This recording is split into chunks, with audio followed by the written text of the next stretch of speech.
broadcast continues now, bitches. Here's Mike and Jay.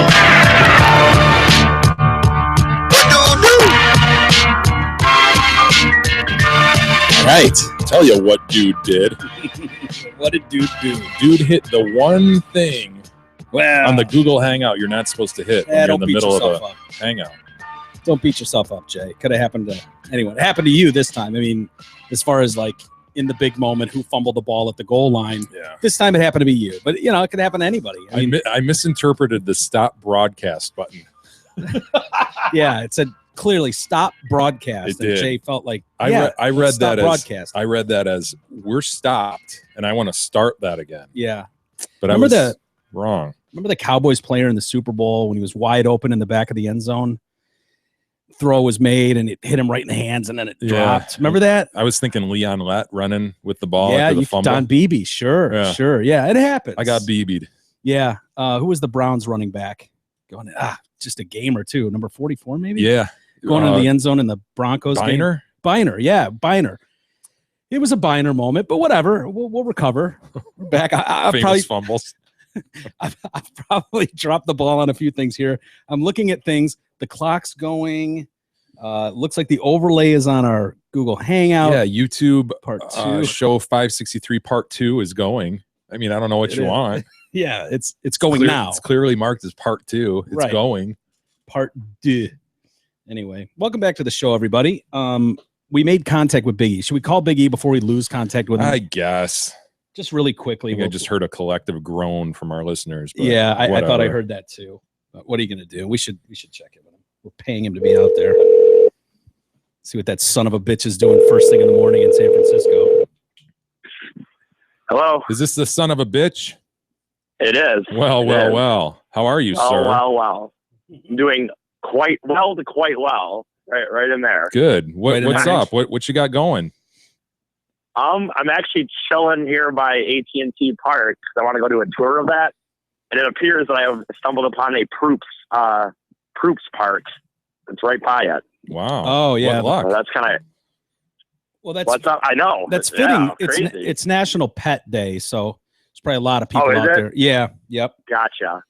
How's it going? Did you go by the Jack's location, which you were supposed to do first thing this morning? Dry run. I'll work on after this tour. I'll have to go to the room. No, I've been there. I have been there this morning. Okay. I was there this morning, just a few hours ago. How's it look, dude? Is it seedy or intimidating? It's. I mean, the building is definitely looking to me. Looks like the sort of place you'd whack off with a group of guys. Yeah, I got to be honest. I didn't really ever feel nervous about it until I was really standing there. Like, it's not a block from it isn't too bad, but it's definitely on this one little road that I'm like, damn, boy. Oh no. Like, it was the first time that I was like, oh boy. To San Francisco. It's been in my head all weekend. For sure, by the way. Wear some flowers in your hair. Wow, not hearing the audio, the music part playing, or if you guys are just singing. No. I gotta be honest, Mike, I don't think you're a good singer. Whoa, bite your tongue, sir. Wait a second. Wait, you can't hear that? Saying he didn't choose his octave wisely? You can't hear that coming down the... No, I can't hear the music. Or maybe my ears. I don't know. My ears are perfect. So you got isolated mics on me and Mike. Nice. Right. Yeah. So we could be playing anything underneath him right now as he talks. Right. Yeah. Exactly. But dude, I know I said it yesterday. And I'll say it, I guess, to bench some more. I totally get it, dude. Why you would like this city and why it would be. Yeah, it's a fun city. Why you would want to live here. Yeah, it's great awesome. City, man. Yeah, it sure is. Yeah, last night, dude, I went out to dinner by the bay, and the waiter recommended going up to this like Twin Peaks lookout point or whatever. Oh, yeah, boy. And that was gives you 360 degree views of the whole Bay Area, and you can see Golden Gate Bridge if it's clear, and the Bay Bridge. You can see. And everything. It was. Yeah, it was, and yeah, it's awesome. I took photos, but the reality is the photos will be fun to show people. but it will only be the memory. I mean, because they're not going to do it justice. Not with my iPhone. Yeah, dude, you're alone enjoying all this shit. I know. That's funny, man. You know what? I've had a few people message me. No joke. They're like, not even like about like, oh, you know, I'm good for you. Like actually going out there to do this. That's crazy. But like, it does. Is that not? Would most people not like to do touristy things and just walk around by themselves? I guess. No, I guess in that situation, I'd go see shit too if I were out there. Yeah. But, like I don't you. even. But I'm not. But I I'm don't not know even that I'd worried. enjoy it that much. It sounds like you're just having like a Dude, religious moment out there. It was such a different moment for me. Last time I went out there was Thanksgiving, and I went and saw G and his wife met me there. It was the first time I was meeting Marshall, I think. And I wanted the to big see ball sack. You wanted Yeah. to see the big ball sack. Yeah, Right. I think that's what I can't I'm remember. But see it from here. I wanted to see my nephews. And so I went out there at Thanksgiving, and Beth had to work, so she wasn't able to go with me. And it was fine. It was fun seeing my family and hanging out. But as far as like anytime I would go there with Beth, it's like, okay, we do this family shit, and then it's like, hey, we're going to take off all day and go kick around the city or go into Sausalito or wherever. And it was like, You didn't do that. I didn't do See, that. you need it was Beth. weird. You Yes, need Beth. I did. It felt like a totally different Well, trip without her there. You're a bump on a Totally. I log will without a say- chick leading you around. Exactly. Oh my God, Mike. Well, I will say you have to admit, Mike, there's a little difference in the fact that you've been here several. Now, maybe if I've, you know, if I'd been to here several times. But Well having put. said That was very well put. I know. Having said that, I do think dude, I have no problem doing this shit on my own and enjoying it. I really just don't. So Yeah. whatever. That's But cool. having said that, I don't know if you saw my message or not, but I did have some drinks with a young lady last night though at the bar for a Yeah, few was hours. it Tinder or what? Yeah. Yeah. Yeah, Tinder. Yeah. How'd that go? Were you I able to just- close? Unfortunately, no. But you, I'll say that honestly, I know people won't believe it, but it was fun anyway. It was 2 hours. We ended up chilling at the bar for about 2 hours. Hold on, Close is it E down. maturing? Because 2 years ago we had the conversation that it's impossible for him to have any friend. There's only one reason why he's with a girl, because he wants to nail Right. her. So now you're suggesting that you just enjoyed this young lady's company. Here's the situation. I was kind of mass Tindering, of course, you know, just kind of whatever, not even looking almost. And my message, what I did in the end is if I got any matches, as opposed to the normal message I might do, I was flat out just like, hey man, not man, but hey, I'm in town for a few days. Likely Just story. whatever. Just looking for someone to walk around. If you want to get Likely drinks story. I'll show you. You know how many messages. people have been raped and murdered after reading that exact message? I'm alone. Nobody Maybe knows they- I'm here. I'm just a victim waiting to happen. Well, either whatever the case may be, this one didn't have. I did not get raped last night. Reality is, I would have liked to have been raped, but Sure. You will be tonight. I know. Fingers Oh, crossed. oh. Dude, did you go get It's some new not- panties? Did you at least get some new panties? I'm horrified that you're going to embarrass us with dingy ass boxer drawers. I'm sorry, dude. I'm wearing standard boxers right now. Do they have rips in them and stuff? Probably stains Ass in them. clean. marks? They're clean. Can you do us a favor and just go to a local store and find a nice G-string thong or something Something with lace. something in a crotchless? I'm not wearing a G-string song into this place. I'm sorry. I'm already. That could count Like, as half the- your pecker play if you had like a crotchless deal going. Yeah. The realization standing outside that building this morning was enough to me to realize, oh my God, what I'm about to see and will never be able to unsee is. Can you at least like with some Sharpie right on your chest grab bag with an arrow pointing downward? Sure, Mike. If you want to think that's what happened. To San Hey, Francisco. by the way, just, it's not completely tell with that shaky guy because we did reference possibly hanging out again tonight. Wow. And After you I go told jack her off a that- bunch of dudes. All right. Sure. I didn't tell her why I was here. I actually told her the reason I was here for the I was here for a podcast, but I just told her because that kid's birthday was 1, right? He just turned 1, and he had that birthday party on Saturday. You're talking about my nephew? That kid? Well, I just told her that I was there for that it would be hilarious if I showed up for this kid's birthday party as like a radio bit. I did not tell her I was there for the San Francisco game. Oh, boy. Make sure you get a number for her. We're going to need to call her when you get back. Yeah, she seemed to be willing, by the way, because we were talking about the show, and I was just talking about how much I like it and how it's like the idea of when you do something like this, everything is becomes fodder for the show. And I said, if you don't think that it's going to come up that I had drinks with this girl off Tinder, like they're going to bug me to call you, and she seemed to be game. So right, well, I'd rather do it. We need a description. We need images. Yeah, waist to hip ratio. What are we looking at? I don't have any image. I'll have to wait. We can call her when I get back because I want to be on the regular line. I don't want to be sitting here. What's she look like, E? What does she look like? Or he or whatever? Little short. I mean, I don't know, 5'5". Cute. Brunette. She's good looking. I mean, I definitely would have had hardly a sex with description. her. Yeah, he didn't say she was I don't smoking know, hot. not fat. She I had mean, a not big fat super Adam's skinny. apple that I found attractive. Nice bulge in the front. Dude, I don't know if you saw my tweet, but I did for the first time in my life see an absolute dude walking around in a dress. Like he had the long hair, she had the long hair, and the girl, boots or whatever, Oh, and a that dress, poor and mentally it was ill man. Yeah. right. Dude, you're in So San not a Francisco. I'm lady. surprised you're not seeing that every 5 feet. I know. I don't know what it was. That's the first one and only one I've seen so far. That was just maybe it's the only one that was just so blatant. I don't know, but Yeah. Well, on your to-do list today, you should pop in, have a drink at a gay bar, and you need to get a picture of this girl. yeah, I have pictures of her from my Tinder account. No, I want just, pictures of you guys out together to prove that's really her. Can you screenshot Okay, well, I'm gonna. the Tinder picture to us? Can you do that? Yeah, I probably could actually. That's a good point. Yeah, do yeah. that. And then if you meet up with her again, make sure you get a picture so we know what we're dealing with. I will. Yeah, that's my Okay. goal. When I get done with the tour, I don't want to look too desperate. But when I get done with the tour, I'm gonna shoot another text, kind of saying, just hey, I know I'd mentioned it. I know she's working. Unfortunately, she has to work. So it's not like she's not. I'm on vacation. Well, not vacation, but whatever you want to call this. Yeah.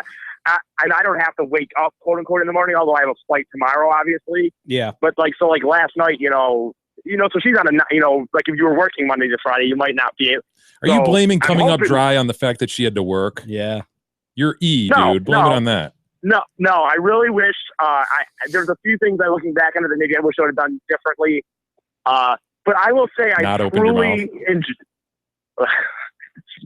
Just Yeah, I finish don't the know, story. Mike. As the crow flies. Let's go. Let's go. I enjoyed the lunch, the dinner, the drinks. I really did We're enjoy glad it. you did. Of course, I would have liked to hook up, but I enjoyed my time. So that's Well, good luck today, E. Kick around, and there's a lot of people waiting patiently to make sure you go through with this and have fun. So that building is.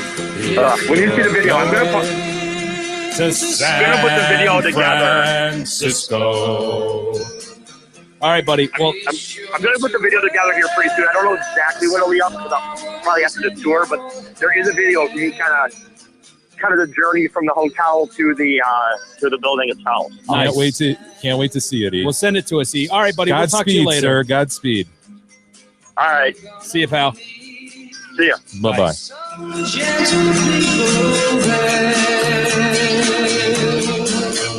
Oh, that son of a bitch.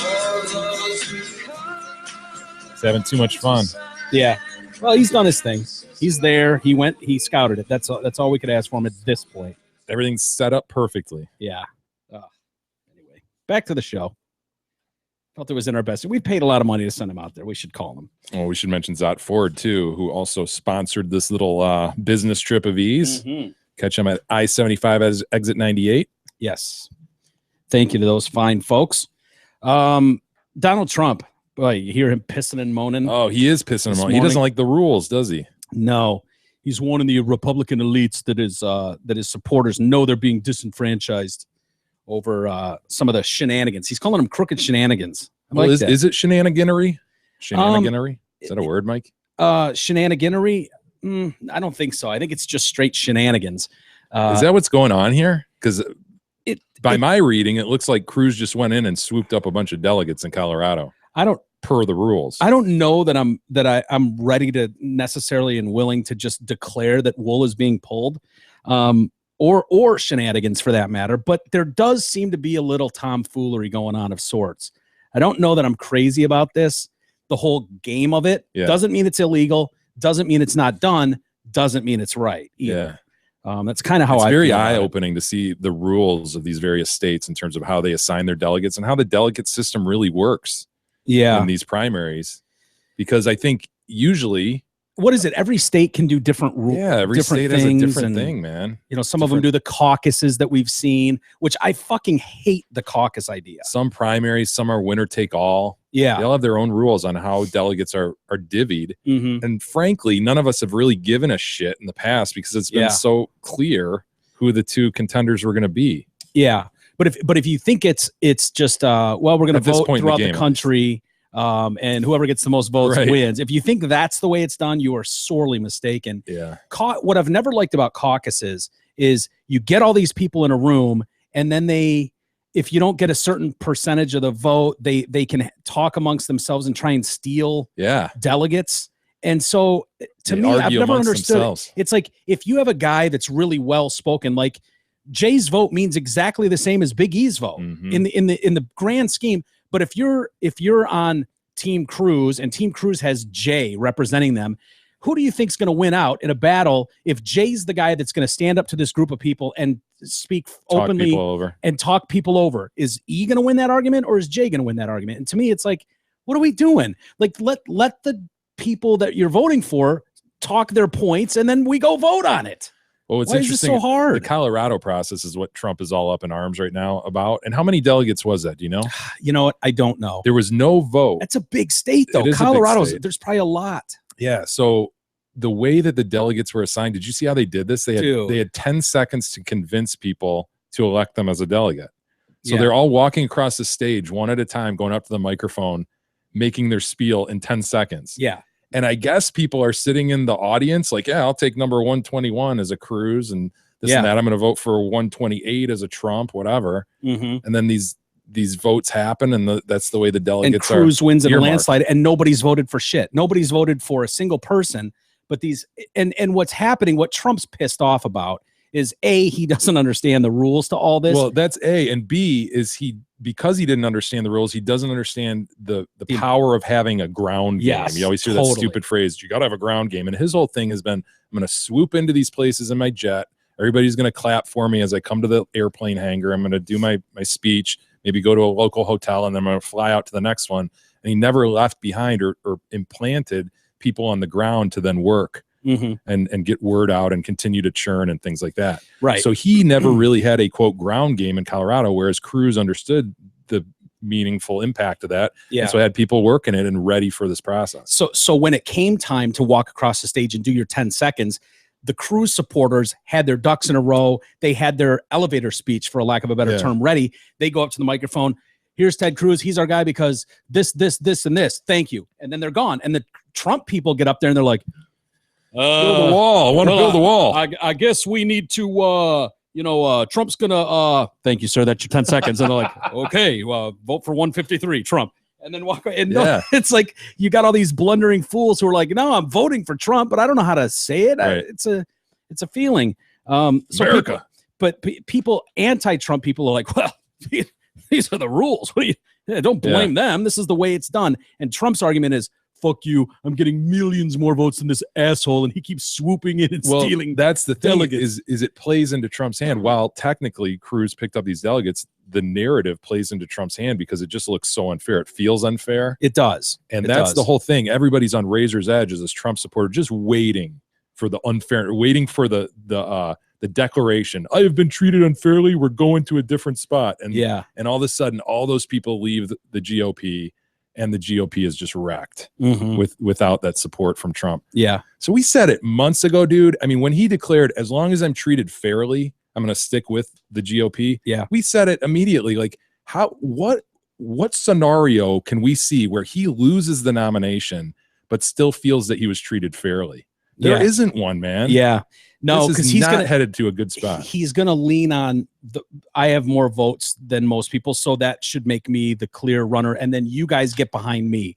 And that's not an awful argument. It's not an awful argument, but it's not the way things are done. And so it's very easy to go, yeah, it's kind of shady. That's kind of shitty, but it is what it is. Maybe we need to readdress how the vote is done. I see a future where we're doing this shit on our iPhones and iPads, and we take all this nonsense out of it. This weird set of rules everywhere. You shouldn't. I mean, the whole thing feels weird. Where you're getting teams together to go in on the ground. It's like, dude, I don't need some shithead, but you do need that shithead going there on your behalf and knocking on doors. And yeah, apparently that's how you make your message stick. Yeah.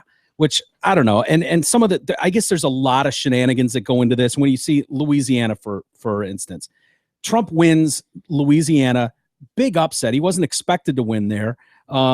And he wins by 3% margin over Cruz. But because Cruz staffers showed up to take part in the Republican Party's post-election procedural wrangling, Cruz ends up going to the convention with more of the state's delegates than Trump. Yeah. So you can see where you're like, dude, we just held a vote.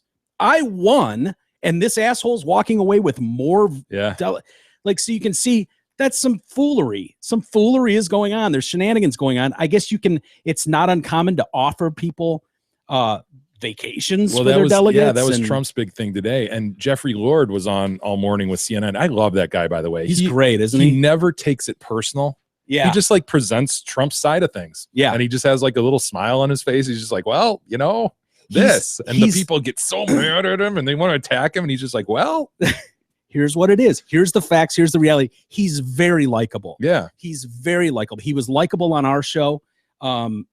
Here's how history has gone. Here's why they did this. Here's how this goes. Here's what's going on here. Cut away all the fat and the bullshit. And he talked about 76 with this happening, where, as you said, delegates were being offered things personally. You couldn't offer them federal jobs, but you could offer them trips or whatever. Yeah. And that was going on. Yeah. So this is just a glimpse into this ugly, seedy underbelly of politics. And frankly, it happens both ways, dude. I mean, we saw here in Michigan. I was reading about the rules committee spots that I guess were appointed through the delegates in Michigan. So you had Trump, Kasich, and Cruz trying to figure out through votes as to which delegates were going to sit on committees. And obviously the rules committee right now is really important, because what are the rules going to be at this convention? And they change every year. And Cruz was pissed off because they got double crossed. Apparently they had a deal with Kasich to try to wing the votes into their favor. And Kasich and Trump ended up nudging them out. And Kasich and Trump took the whole rules committee spots, all 4 or 5 of them. So there's Cruz getting screwed there, but then he's taking advantage of the Colorado. So in Virginia, it's just activity all over, man, that you didn't really realize went on in these things. Did you see I saw Jeffrey Lord a little bit while I was prepping this morning. He was talking about Virginia and a delegate there. They voted Trump in this district. And so they've got their delegate representative for the district who happens to be a Cruz fan, but by law, he has to represent Donald Trump for at least one round of voting. And so if it goes to convention, he's like, oh yeah, fuck Trump. He's second been voted, round, he can go. But as long as we get through the first round and then Trump doesn't win, then I'm changing my vote to Ted Cruz. So it's things like that where you're like, dude, your district voted you as the rep for here, but it's not Cruz's fault, something like that. It's just the way the rules is set up in it. And I know it sounds like sour grapes, and that's what they're going to say. Oh, Trump's pissed because that's the way the game is played. But when you're not a career politician and you don't know all this shit, I mean, I think that's half the point is no, we're tired of people knowing how to game the goddamn system, and knowing how many warriors I need on the ground to tell the public any bullshit story they need to hear so they'll vote my way. That's why in the short term, the Colorado thing really hurts. It stings, but in the long run, it keeps feeding this narrative that I'm an outsider and look at these guys trying to game me. Yeah. So it'll be interesting. He's going to win in a landslide in New York. Trump is, which is big. Yeah. And if he gets over 50% of that vote, he takes all the delegates. So, and he's sitting pretty at 52 to 54%. Cruz isn't even ready. He's at 15. So Kasich's in second place in New York, mostly because of the comments he made about, New York values. Right. So Cruz, people are really Cruz. Yeah. really coming hard on him for that. But Bernie Sanders, by the way, by the way, who's leading New York on the Dem side? I think Hillary is, but it's much, much closer. It's one of those 52 to 48 type things. Yeah. So he was telling crowds in Harlem yesterday that I also know how it feels to be racially victimized because I'm Jewish. Oh boy, dude. Yeah, he was going on. He described crying as a child. I was a child when I heard my father's family was obliterated by the Nazis. I know exactly how you feel. Sure, there's that for sure. Yeah, I'm proud to be Jewish. He was speaking alongside Erica Garner, whose father Eric was killed by police. We remember. Great gentleman selling Lucy's on the street. I do remember the Garners, yeah. I actually kind of like Erica Garner. I know some people will call me an asshole for that, but I thought of all the family members that have come out during these like protests of cops being abusive, she was the one that I was like, she's got to be going through a horrible thing right now. She obviously loves her dad, and she's not willing to just go, it's because he's black that they murdered my father. I want $6 million. Like, she didn't do that at all. She tried to squash a lot of that. I want $6 million. Yeah. My family wants $6 million, but it's not necessarily racist. Yeah. So she got up there and urged the crowd to back Sanders. She says a whole bunch of Democrats said Black Lives Matter or Eric Garner. Where are they now? She also slammed Clinton's affiliation with de Blasio, the mayor there, who she accused for some reason of covering up murders. That must be police brutality. Shit, I don't know. So anyway, so they're both. I love these stories. They're like, oh yeah, Hillary is really battling with Bernie Sanders for the black vote. Something about that just sounds so bad. Yeah, it's like, well, we're all gonna go with one or the other of you. Yeah, all of us. We're fighting over those people's vote. It's like, what? Can't they just be fighting over people's vote? Why does it have to be thrown into this little category? Isn't it? Yeah, I would be embarrassed to say that or to write politics. That. It's awful. So anyway, the other part of politics that sucks, which you really talked about a while ago, was stuff like the governor's pardon, presidential pardons. God, and so weird. Seems so un-American. Yeah, and Schwarzenegger. It's in the Constitution in terms of the president being able to do it. Yeah, why would they put something like that in there? I guess another check maybe on the judicial system. Although it's the people who are speaking most of the time on a criminal conviction. Yeah, I don't know. They're trying to weigh the three branches, and maybe that was a piece that the founder said, well, we'll allow the president to pardon criminal Can't the judge technically come back if a jury says guilty? Can't a judge come out and say not guilty or something? Do they have to go with the juries? Yeah, they do. I thought there was something that they didn't have to technically. And there's legally. There's appealable issues, of course, in any trial. But if it's a jury verdict, man, it sticks no matter what.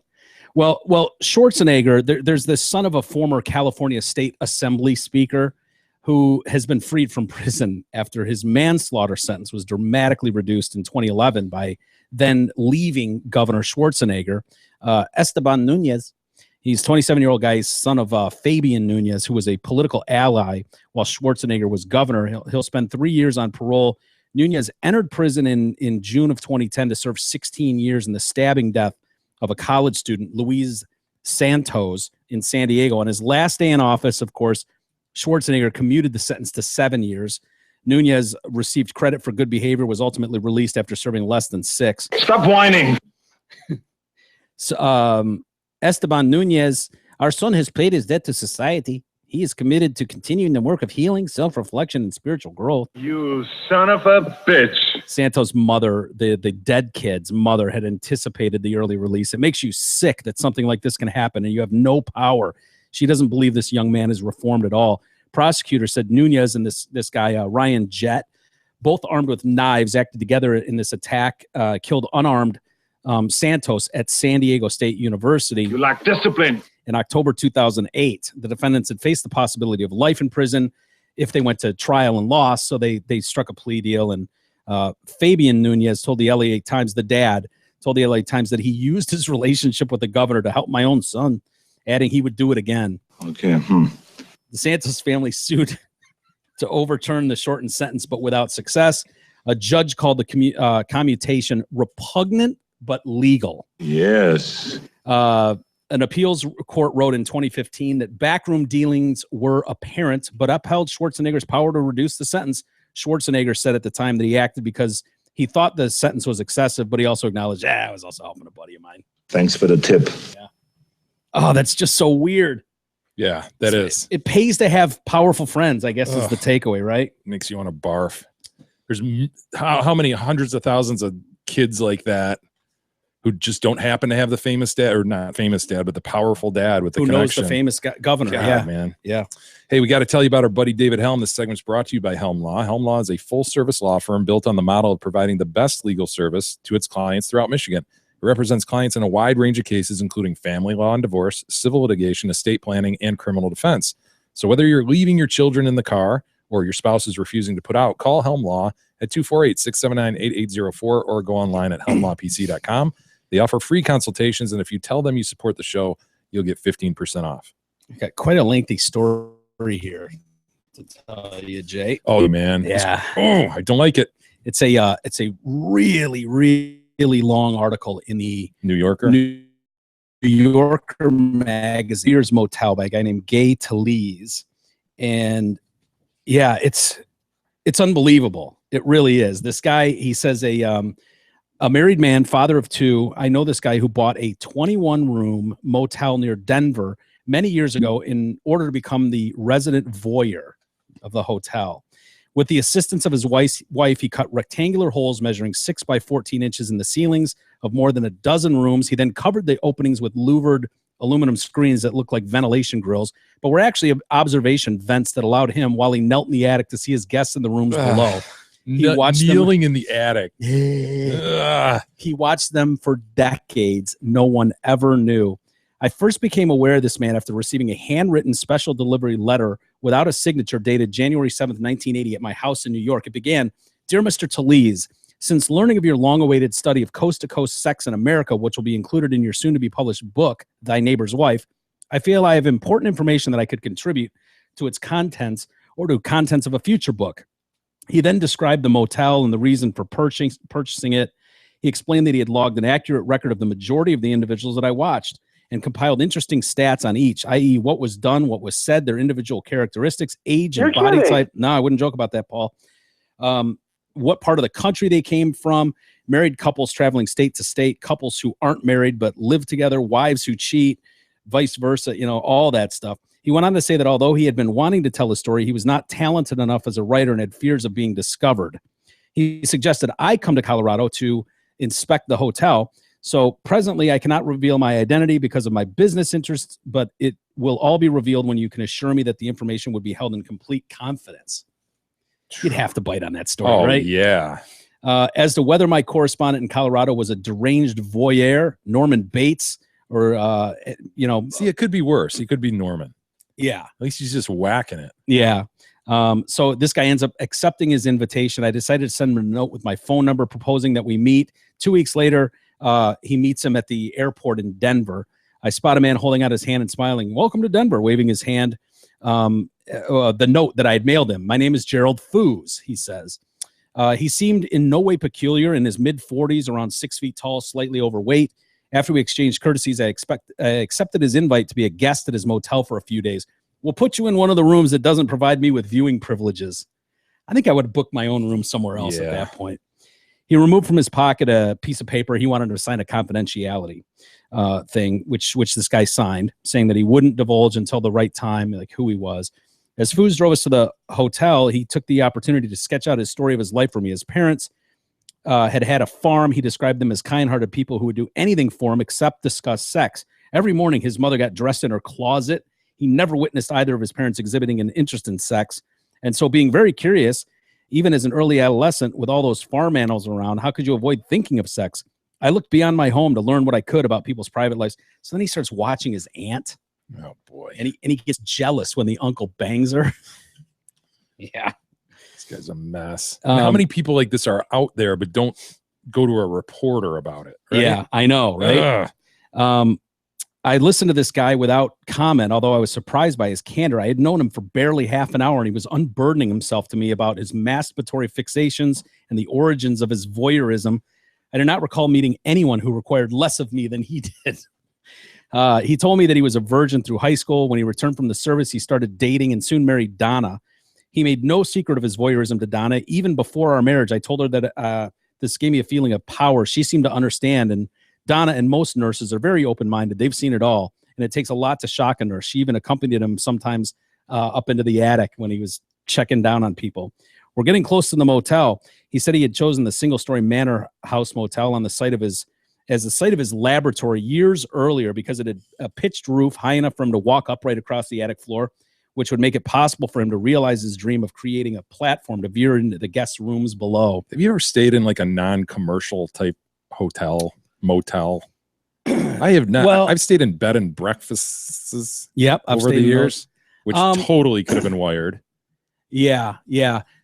I have like at the Grand Canyon. There's like mom and pop places like that. Well, or little motels that people stay at, but they're not like a Holiday Inn. Yeah. And they're but you want to get as close to there as Canyon you can. Hotel. Yeah, exactly. They're like rustic, wood places, just kind of whatever. He opened the door to my room, switched on the air conditioner, and put down my luggage, saying that he would collect me in an hour and we could go to dinner. After that, we'll come back and take a tour of the attic. My interest in him was not depending on having access to the attic. I was hoping to get his permission to read the hundreds of pages he claimed to have written during the past 15 years. I asked Foos if he ever felt guilty about spying on his guests. While he admitted a constant fear of being found out, he was unwilling to concede that his activities in the attic brought harm to anyone. He said that he was indulging in curiosity within the boundaries of his own property, and because his guests were unaware, they were not affected by it. Dude, that is so crazy. Yeah. To just resolve in your mind, nothing. It's just my thing. What they don't know won't hurt them. Yeah, I'm just watching. He described how it had taken him months to fashion his hotel's viewing vents to foolproof perfection. He'd initially considered installing two-way mirrors in the ceiling. Oh, yeah, that would work. Come on. Wasn't that big in the 70s, early 80s, like mirrored ceilings? Yeah, for sure. And they're fun. There's no doubt about it. Sure, I've ever seen a mirrored ceiling. You should. Yeah? Yeah, imagine the view, you can imagine it'd be fun. So it took him, so he dismissed that idea as too incriminating if discovered. He then thought of installing the faux ventilators and hired a metalworker to fabricate a number of 6x14-inch louvered screens. Only Donna was in on the plan, and she could help with the installation. Did he film any of these or just watching? No, just watched. Yeah, he installed 3 layers of shag carpeting over a central strip of the attic floor. The nails that kept the carpeting in place were rubber tipped to deaden any squeaks from the footsteps. He's got 3 layers of carpet, and after the screens were in place, Foos asked Donna to visit each room, recline on the bed, and look up at the ventilator as he was staring down at her. Can you see me? Oh my God. If she said yes, he used pliers to bend the louvers into an angle that would conceal his presence. This trial and error process took us weeks. He said he began watching guests during the winter of 1966 at first. He was often excited and gratified by what he saw, but there were many times when he went on below. What went on below was so boring that he nodded off, sleeping for hours on the shag carpeting until Donna would come up and wake him up. What a loser. At other times, if a particularly engaging erotic interlude was occurring in the room below, Donna would lie down next to him and watch with him. Sometimes they would have sex up on the viewing platform above. These animals above you in the ceiling. I know. Damn it! Oh, what a nightmare! Donna was not a voyeur, but rather the devoted wife of a voyeur. When Donna was not with him on the viewing platform, he would either masturbate or memorize what he saw and recreate it with his wife. The spank bank. Foos continued to talk. He mentioned that an attractive young couple had been staying in room 6 for the past few days and suggested that perhaps we would go get a look at them tonight. Donna always registered the more youthful and attractive guests in one of the viewing rooms. The 9 non-viewing rooms were saved for families and fatzos. You'd be in a viewing room, Jay. I mean, the family thing would get in the way. Mike, but I'm blushing. Thank you. You'd be in one of the viewing. He'd be watching you guys for sure. Anyone that was physically unappealing. So I'd be in one of the non-viewing rooms. He doesn't want to watch me. Finally, after saying goodnight to his mother-in-law, who never knew anything, Foos beckoned me to follow him to this utility room. So there's a ladder, and they go up there, and he crouches on the catwalk. So to avoid hitting my head on the beam, I watched as he pointed down towards the vent in the floor. Light could be seen a few feet ahead of us. I saw what Foos was doing, and I did the same. I got down on my knees and crawled towards the lighted louvers. Then I stretched my neck in order to see as much as I could through the vent. Finally, I saw a naked couple spread out on the bed below, engaging in oral. Foos and I watched for several minutes, and then Foos lifted his head and gave me a thumbs up sign. He whispered, what an animal. He whispers, "That's the skiing couple, the young couple from Colorado." Nice. Rock hard. Despite an insistent voice in my head telling me to look away, I continued to observe, bending my head farther down to get a closer view. As I did, I failed to notice my necktie had slipped down through the slats of the louvered screen and was dangling into the motel room a few yards from the woman's head. I realized my carelessness only when Foos grabbed me by the neck and pulled my tie up through the slats. The couple below saw none of this. Oh, imagine you look up and you see a tie dangling down. Or some reflection or something through there. Oh, that would creep you out. So he says the next morning, he wasn't mad at me. He said, "You must put that tie away," though. I nodded and wished him a good night. When I met Foos in the office the next morning, he bore no trace of irritation. Since we have some privacy here, I'd like to give you a quick look at my manuscript. He unlocked a desk drawer and removed a cardboard box containing 4-inch thick stack of handwritten pages from yellow legal pads, the work of 15 years. The penmanship was excellent. This was a manuscript. What a loser. He called it the Voyeur's Journal. He kept small pads, pencils, and a flashlight stashed in the attic. When I see or hear something that interests me, I'll scribble it down, and later when I'm alone down here, I'll expand on it. So this guy goes back to New York, and he gets like 19 pages of this in the mail. Entry dated November 24th, 1966. He describes using the viewing platform for the first time. Mr. and Mrs. W. from Southern Colorado, 35-year-old male in Denver, on a business trip, white collar, probably college educated, wife 35, 5'4", 130, pleasingly plump, dark hair, Italian, educated. After registration, I immediately left for the observation walkway. It was a tremendous seeing my first subjects. As I peered into the vent from my platform, I could see the entire motel room. To my delight, the bathroom was also viewable. Oh, this guy should be locked up. He was in an argumentative mood and appeared disagreeable with his assignment in Denver. The evening passed uneventful until 8:30 when she finally undressed, revealing a beautiful body.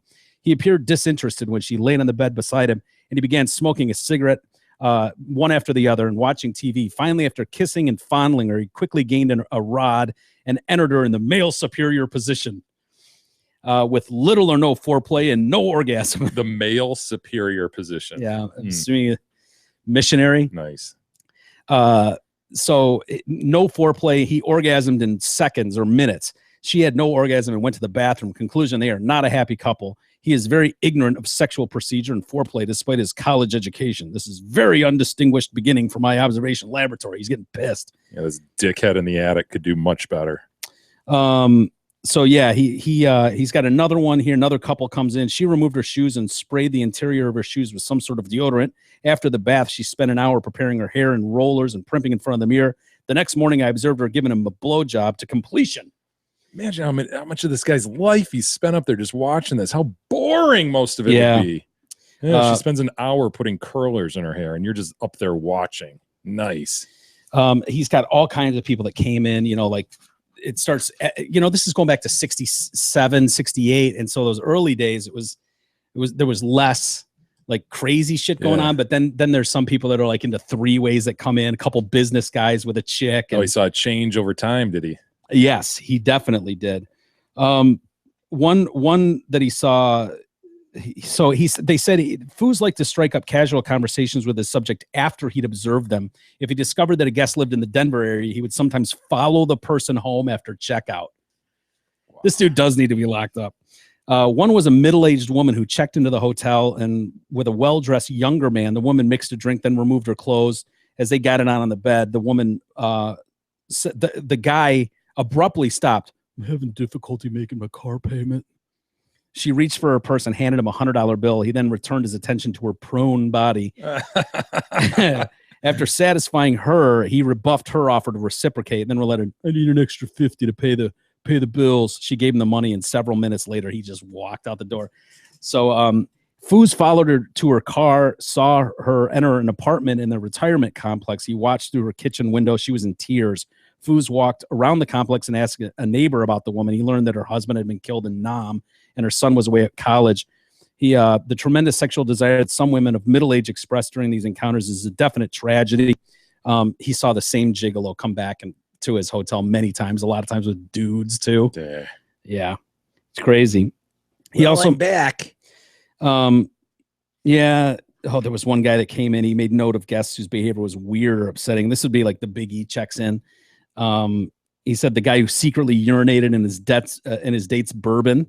The obese fella who checked in with a much younger man and then dressed him up in a furry costume with horns, saying, "You are heavenly. I have never seen a more beautiful sheep boy." Oh boy. God, the shit people do in hotels, man. I wonder how many of these couples banged on the comforter. About like 89% of them. Tons of them. So you always throw the comforter on the ground. First thing you do upon entering a hotel room. He almost got busted once too, and this writer says he appears to be losing his grip on reality, but only once while posted in the attic did he actually speak through a vent to a person below. He was looking down on room 6 where he saw a guest eating Kentucky Fried Chicken while sitting on the bed. Instead of using napkins, the man cleaned his hands on the bed sheets and then wiped the grease off his beard and mouth with the bedspread. Without realizing what he was doing, Foos yelled, "You son of a bitch!" And this guy just jumped standards up. here at the Foos Motel. Yeah, this guy jumps up. He's like, "Huh? What?" He's looking around. He's looking out the window and shit. Where did that come from? And he fucking shut up at that point. Anyway, it goes on and on. Years passed. He became more preoccupied with receiving recognition for what he viewed as his pioneering research. Yeah, it goes on and on. It's a good read. Like I said, it's a really long read. He did witness a murder. He claims at one point. Yeah, some drug dealer came in. And he didn't report it, did nothing about it, right? Well, he watched it get happen. In trouble, right? Exactly. He watches. Here's what his side of the story was. This guy comes in with this chick, and he caused the murder too. Dude. Foos. He sees that this kid has rented this room for a couple weeks and then notices that people are coming and going like crazy. So he's selling drugs out of the place. He's selling weed or whatever else. And he said, "Yeah, when I'd see people selling drugs, I would wait till they left the room, go eat or something. I'd go in there and I'd flush all their drugs down the toilet." Oh no. He did that with this guy. This dude comes back and blames the chick, his girl. And so just starts fucking strangling her out.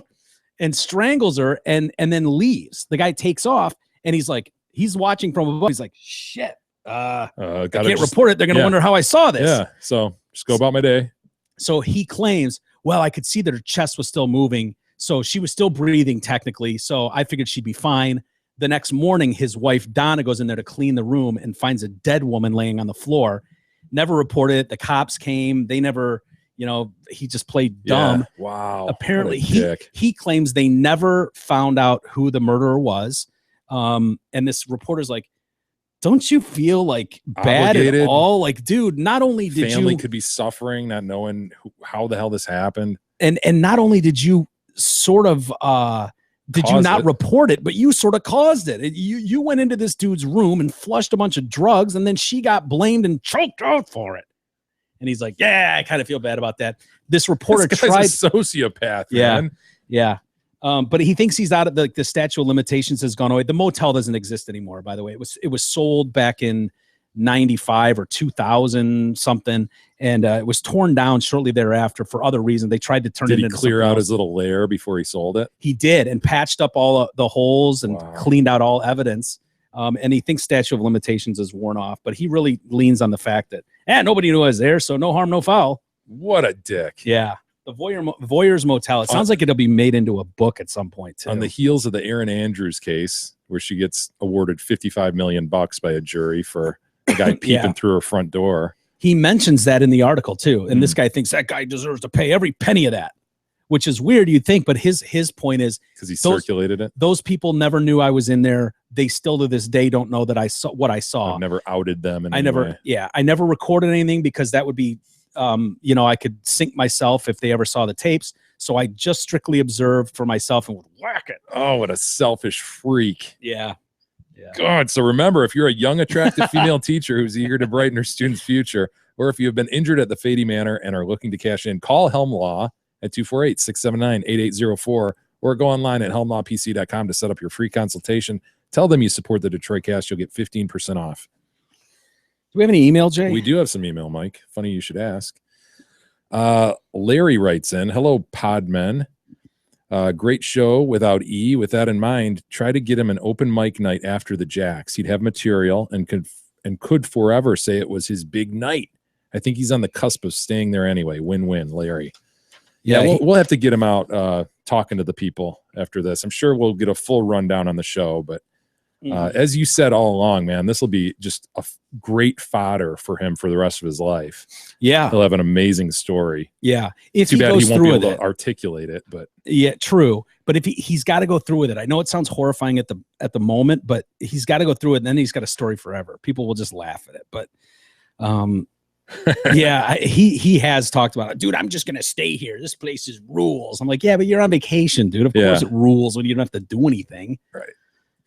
You couldn't afford to live there anyways. Exactly. Eric writes in a month. Eric writes in concerning the Eric Zane interview that we posted yesterday. I love the interview, and it confirmed what I was beginning to think was a made-up memory. You ever have those where you're like, God, I have this fleeting memory of something? Was that real, or was it my most recent one was the Wookiee Christmas special we talked about. Yeah. And for years as a kid, I'm like, damn, I know I saw this, but none of my friends remember it and shit. Yeah. And so that just kind of became this thing that was in my mind, but I didn't think it was real. Dreamt it. Yeah.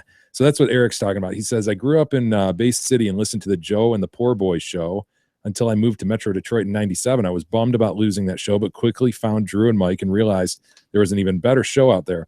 Still, I liked heading home to the parental units where I'd catch their weekly best of show on the weekend. Fast forward a few months and Drew is off the show. I had no idea what to expect. And soon after, the Poor Boy joins. So is Zane acting as the poor boy? He must have. Yeah. Okay. I was happy again. From my standpoint, I didn't feel the show nosedive, but definitely realized he wasn't speaking much after it went on. Yeah. Yeah. Always wondered where he went, as the best of shows up north sucked after he left, and thought he always had potential. So yeah, that's Eric Zane. He's 107.3 WBBL. It's crazy how that works, man. Yeah. Crazy. I never would have dreamed. If you would have told me back in 98, I'd be doing a show out of my house and I'd be talking to Eric Zane about those days. Never. Yeah, that's weird. Never. Austin writes in, counselor, I have been assigned a project for my government class that you could help with. Okay. Nice. I like where this is going. I'm going to talk him out of it. I have to do a mock trial for class and need some help deciding on word choice. I need words that sound lawyerish. Lawyer. And heretofore. And that will wow the jury. Heretofore, aforementioned. Aforementioned is good. Brother counsel. Ooh, it sounds douchey.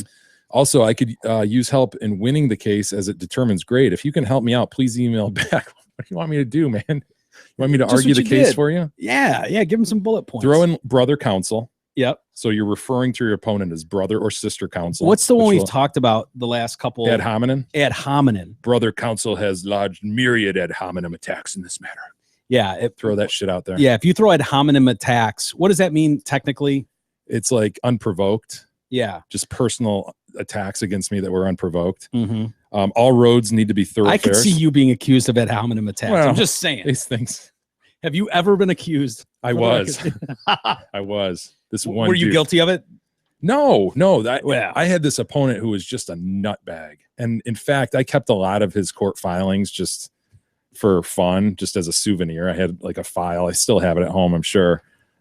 He was just nuts. And so he'd file shit. And I felt bad for the client because we're spending all this money responding to just nutty shit. Yeah. And that was one of his lines, that I had lodged ad hominem attacks. That's awesome. I'm like, Judge, I didn't. For the record, I didn't. You could describe anything happening quickly as happening with great dispatch, Austin. That's a good one. Oh, great dispatch. Okay. But yeah, I mean, just pretty much just open the dictionary, get a Black's Law dictionary. Ooh. And just start thumbing through there. He doesn't need a Black's Law dictionary. He's got you. It was beck and call. Yeah, Austin, let me know. We've given him enough to right there. The few suggestions you've thrown out there are enough to ace any exam in high school. Yeah. He's good. Get animated, man. Yeah. You know, don't sit back. Don't be a wallflower. In confidence is everything. Get up and argue. Come on, Austin. Brother counsel is wrong, Your Honor. Stand up and argue, man. I love it. It'd be impressive. Derek writes in, I often laugh when Jay has a moment of reality and while considering his environment at some particular time says, how did I get here?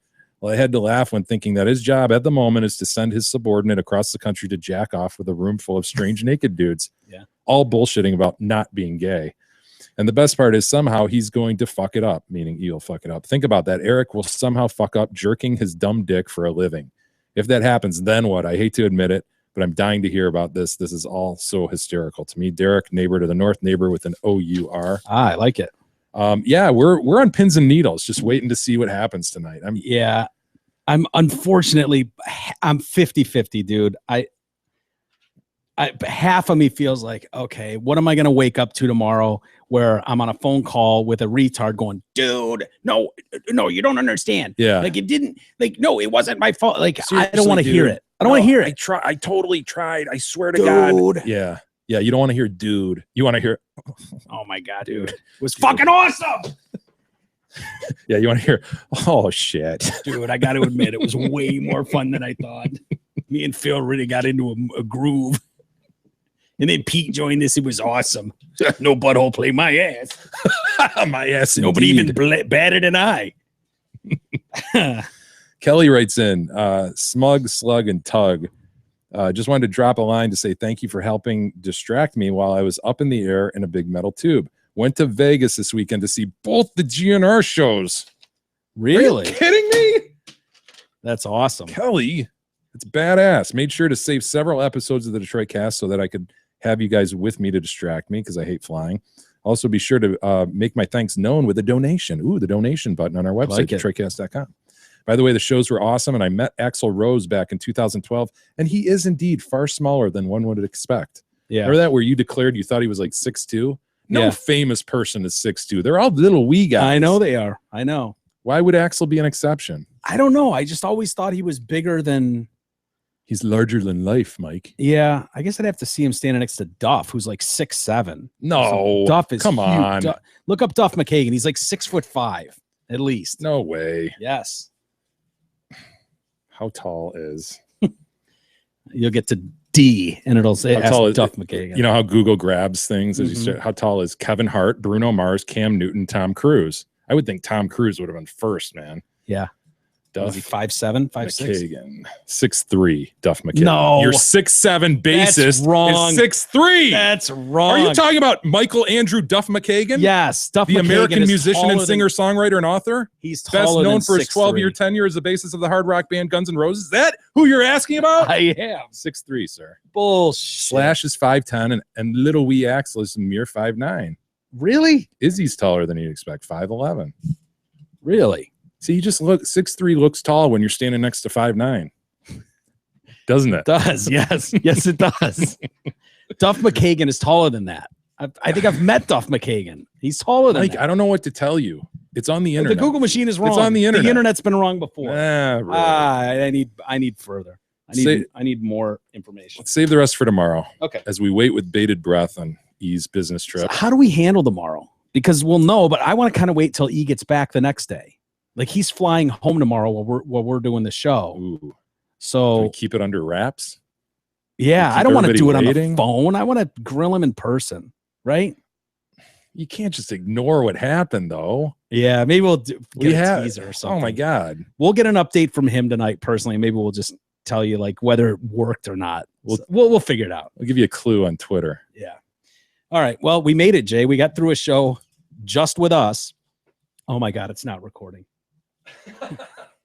No, we got it. All right. Have a good day, everybody. Thanks for hanging with just Jay and I. We appreciate it. We'll see you tomorrow morning.